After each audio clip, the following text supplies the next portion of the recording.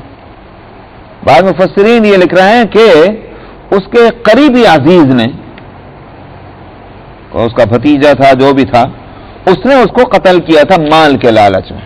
یہ جلدی مر جائے تو اس کا مال مجھے مل جائے گا.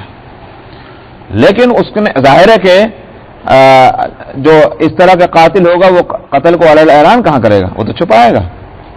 تو مال کہاں سے ملے گا اگر وہ ظاہر کر دے کہ میں نے قتل کیا؟ اس واسطے اس نے ایسی طرح سے قتل کیا کہ قاتل کا پتہ ہی نہ چلا. کیونکہ وہ آدمی اپنی برادری میں جانا پہچانا تھا، تو اب برادری کے لوگ جو ہیں وہ پریشان ہوئے کس نے قتل کیا کس نے کیا. اور وہ ملا کہاں؟ اس کی لاش ملی دوسرے گاؤں کے کھیتوں میں، وہاں جا کے ڈالیا. تو اس گاؤں کے لوگوں نے جس میں وہ رہتا تھا وہ اس گاؤں والوں کے ذمہ الزام لگانا شروع